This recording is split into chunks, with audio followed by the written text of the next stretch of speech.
स्वागत है बच्चों आपका हमारे चैनल स्टडीज हैप्पीनेस पे। तो आज के वीडियो में हम लोग इस बार जो 2026 में पटना रीजन में जो क्वेश्चन पेपर आया था, उस क्वेश्चन पेपर का जो सेट 1 है, उस सेट 1 के कुछ केस स्टडी को हम लोग यहाँ पे सॉल्व करेंगे।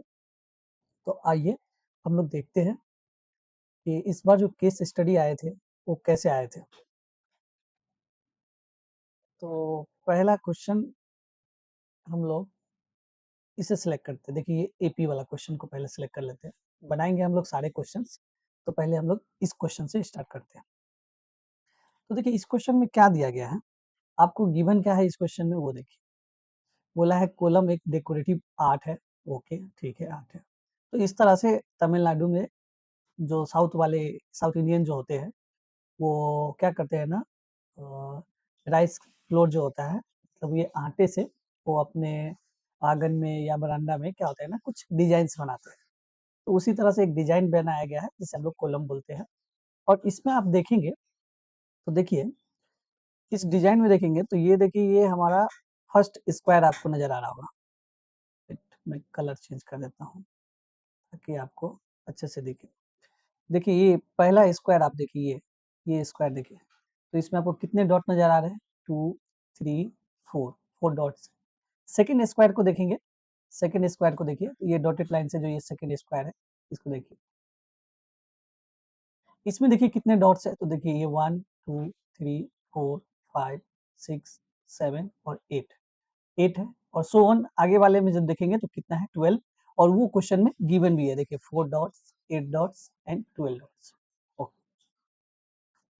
अगर ये डॉट्स हमें गिवन है तो हम लोगों से पूछा क्या क्या गया है, आइए हम लोग इन सारे को जो जो क्वेश्चन हम लोगों से पूछा गया है उन सबको सॉल्व करते हैं। तो देखिए हम लोगों से पूछा क्या गया है।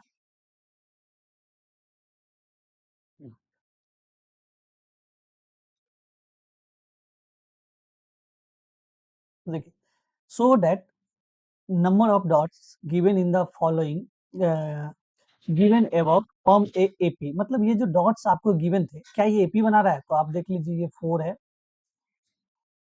8 है और ये 12 है। क्या बोला गया है? AP right the first term and common difference. अगर ये जो डॉट्स है, अगर ये एपी है तो इसका आपको फर्स्ट टर्म लिखना है एंड कॉमन डिफरेंस लिखना है। तो देखिए फर्स्ट टर्म तो आप यहाँ से देखेंगे, फर्स्ट टर्म हमारा क्या है? 4 है। अब बात रहा कॉमन डिफरेंस का। कॉमन डिफरेंस निकालने के लिए किसी भी दो टर्म को आप माइनस कर लीजिए, हो जाएगा। समझ में आ रहा है कि नहीं? तो यहाँ से हम क्या कर लेते हैं, इस टर्म को इससे माइनस कर लेते हैं। तो ये हमारा क्या हो जाएगा? 8 माइनस। तो यहाँ से कितना आ जाएगा? हमारे पास 4 आ जाएगा। तो ए का वैल्यू आपने निकाल लिया, ए का वैल्यू 4 है एंड डी कितना है? डी भी कितना है? 4 है। ये तो हमारा पहला आ गया। फिर आप आगे देखेंगे तो यहाँ भी 4 का डिफरेंस, दैट मीन्स ये जो है एपी बना रहा है। और ये कैसा एपी है आप ध्यान से देखेंगे तो हमारा डी जो है, सॉरी, ये कैसा एपी है? तो देखेंगे डी का वैल्यू जो है 4 है, दैट मीन्स ग्रेटर देन 0 है। अगर डी ग्रेटर देन 0 होता है तो हमारा ये एपी कैसा होता है? इंक्रीजिंग एपी होता है। तो ये हमारा इंक्रीजिंग एपी है। तो चलिए फर्स्ट क्वेश्चन तो हमारा सॉल्व हो गया। अब आइए सेकंड वाले को देखते हैं। सेकंड में क्या पूछा गया है उसे हम लोग सॉल्व करते हैं। सेकंड में देखिए पूछा गया है right nth term of the AP. तो nth टर्म हम लोगों को लिखना है। तो nth टर्म के लिए आप लोग जानते हैं क्या फॉर्मूला होता है? a plus N minus 1 into D. अब आप थोड़ा देर पहले ए का वैल्यू लिखे थे 4 एंड डी कितना लिखे थे? डी भी आया था 4। तो ये वैल्यू को यहाँ पुट कर दीजिए, 4 एन माइनस 1 और ये 4। जब आप इसे सॉल्व करेंगे तो ये तो 4 रहेगा, 4 एन माइनस 4, ये दोनों कैंसिल हो जाएगा, प्लस 4 माइनस 4, तो ये 4 एन है। तो जो हमारा एपी होगा उसका nth टर्म जो है उसका एक्सप्रेशन क्या हो जाएगा? nth टर्म का एक्सप्रेशन, nth टर्म का एक्सप्रेशन हो जाएगा 4 एन। ये हमारा सेकंड पार्ट भी सॉल्व हो जाता है। ये तो इजी थे। अब आइए थर्ड पार्ट को देखते हैं क्या बोला गया है। थर्ड पार्ट में बोला गया है if total dots are 220 find the number of square.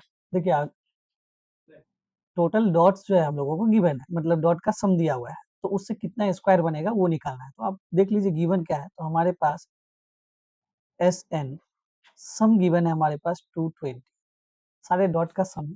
अब हम लोगों को निकालना है कितना स्क्वायर है। सम ऑफ एन टर्म का फॉर्मूला आप लोग जानते हैं, N by 2, 2a N minus 1 D, और ये है 220 सॉरी 220।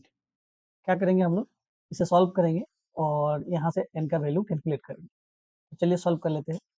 n हम लोगों को नहीं पता है, ये 2 को उधर भेज देते हैं और यहाँ 2 है, a का वैल्यू हम लोग जानते हैं 4 है और अगेन यहाँ n नहीं पता है, d का वैल्यू अगेन 4, सो इसे मल्टीप्लाई कर देंगे, 4 4 0 आ जाएगा। अब आइए इसे सॉल्व कर लेते हैं। तो ये कितना हो जाएगा, इसे जब सॉल्व करेंगे 8n आएगा।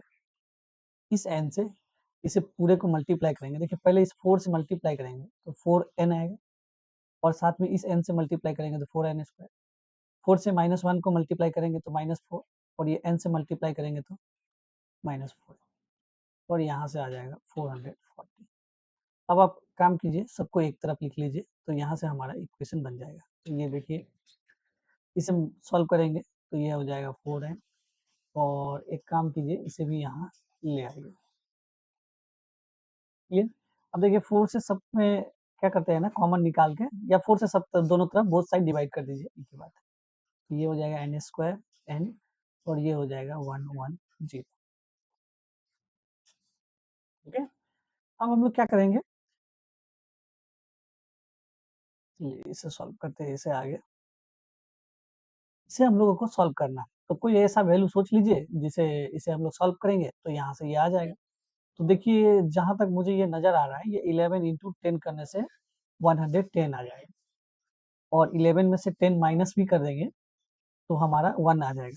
तो हम लोग क्या कर लेते हैं, शॉर्टकट मेथड से ही लिख लेते हैं। देखिए ऐसे कर लेते हैं, 11 और -10, तो हमारा काम बन जाएगा। चलिए शॉर्टकट छोड़िए, क्योंकि अभी यहाँ शॉर्टकट एक्सप्लेन नहीं कर पाएंगे, तो यहाँ चलिए जो मेथड आता है आप लोग को इसी से कर लीजिए, 11 -10 n और 110। शॉर्टकट मेथड काम में आता है, क्यों यहाँ पे यूज कर रहे थे, क्योंकि इसका लीडिंग कोफिशिएंट 1 है, इसीलिए सोच रहे थे शॉर्टकट मेथड से बनाया जाए। चलिए कोई बात नहीं है, एक ही बात है। तो इस तरह से जब हम लोग इसे सॉल्व करेंगे तो यहाँ से देख लीजिए क्या कॉमन बना जाएगा।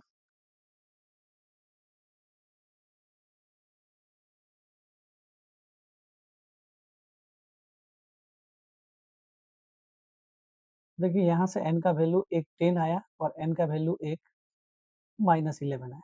अब n जो था नंबर ऑफ स्क्वायर है, समझ में आ रहा है, ये काउंटिंग में था। अब आप यहाँ से देखेंगे नेगेटिव तो हो नहीं सकता है, नेगेटिव में, क्योंकि ये वैल्यू नेगेटिव नहीं हो सकता है, इसीलिए n का ये वैल्यू हम लोग एक्सेप्ट नहीं करेंगे। तो n का वैल्यू कितना होगा, 10। तो n का वैल्यू हम लोग 10 लेंगे। दैट मीन्स अगर आप ऐसा 10 स्क्वायर बनाएंगे तो उसमें जो सारे डॉट्स होंगे, जब सबको आप ऐड करेंगे तो आपके पास टोटल डॉट का सम कितना आ जाएगा, ये आ जाएगा आपके पास 220। तो देखिए ये हमारा सेकंड पार्ट भी सॉल्व हो गया। अब देखते हैं थर्ड पार्ट में क्या पूछा गया है। सॉरी ये थर्ड पार्ट ही था। अब देखते हैं हम लोग ये थर्ड पार्ट का और वाला जो ऑप्शन है उसमें क्या पूछा गया था, उसको सॉल्व करते हैं। अब देखिए हम लोग इसके और वाले जो है उसको सॉल्व करते हैं। ये question, it is possible to complete N number of square using the 100 dots. तो आइए देख लेते हैं, मतलब इस बार आपको टोटल डॉट्स कितने हैं, वो जितने भी स्क्वायर होंगे कि नहीं होगा पहले वो देख लेते हैं, कंप्लीट होंगे कि नहीं। तो वो छोड़िए, हमारे पास जो सारे डॉट्स है वो है 100, ए का वैल्यू है हमारे पास 4 और डी भी है हमारे पास 4। तो देखिए इसी को फॉर्मूला में फिर से अप्लाई करते हैं।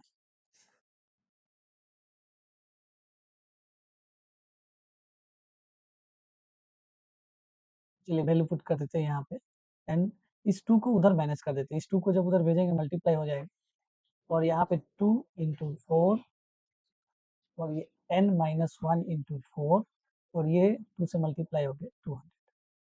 अब आइए इसे सिंप्लीफाई कर देते हैं, n ही रहेगा।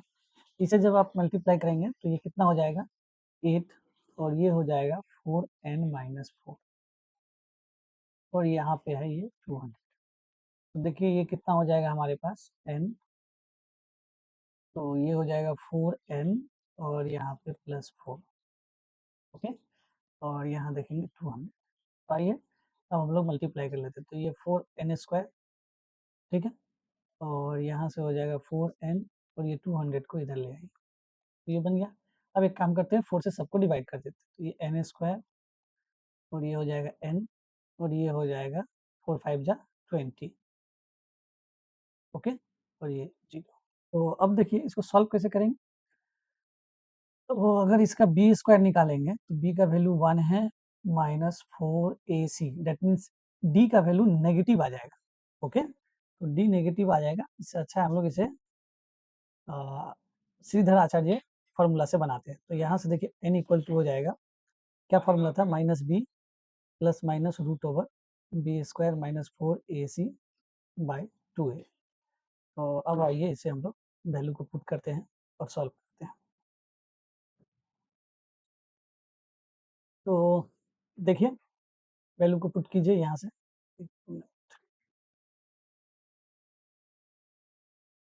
वैल्यू को यहाँ पे पुट कीजिए। तो n इक्वल टू हो जाएगा, b का वैल्यू देखेंगे ऑलरेडी यहाँ पे b का वैल्यू 1 है। सो ये हो जाएगा 1 -1 plus minus B square, that means 1 minus 4l, already ऐसे रहेगा। a का वैल्यू देखेंगे वो भी कितना है यहाँ, देखिए a का वैल्यू 1 है, b 1 है एंड c का वैल्यू -15। तो यहाँ पे 4 का वैल्यू पुट कर दीजिए 1 और c -15 बाई 2a, 2 इंटू 1। तो यहाँ से देखिए n का वैल्यू कितना हो जाएगा, -1 प्लस माइनस, ये देखेंगे मल्टीप्लाई करके ये तो 1 ही रहेगा, बी स्क्वायर होता है सॉरी, तो 1 का स्क्वायर तो 1 ही रहेगा, और इसे मल्टीप्लाई करेंगे तो ये 200 हो जाएगा बाई 2। तो यहाँ से देखिए ये हो जाएगा -1 और ये 200 1 बाई 2। देखिए यहाँ पे ना n क्या था, ये बता रहा था नंबर ऑफ स्क्वायर, समझ में आ रहा है, ये नंबर ऑफ स्क्वायर। हमें चाहिए कि वो जो सारे डॉट्स हैं, वो सारे डॉट्स मिलके कंप्लीट स्क्वायर बना रहे हैं कि नहीं। जैसे इसमें देखिए 1 कंप्लीट स्क्वायर है, 2 कंप्लीट स्क्वायर है, 3 कंप्लीट स्क्वायर है। तो ये जो नंबर ऑफ स्क्वायर है ना, तो देखिए ये 1 2 3 है, that means number of square एक नेचुरल नंबर है। कैसा नंबर है, नेचुरल नंबर। यही हो सकता है, स्क्वायर या तो 1 हो सकता है, 2 हो सकता है, 1.5 तो हो नहीं सकता है।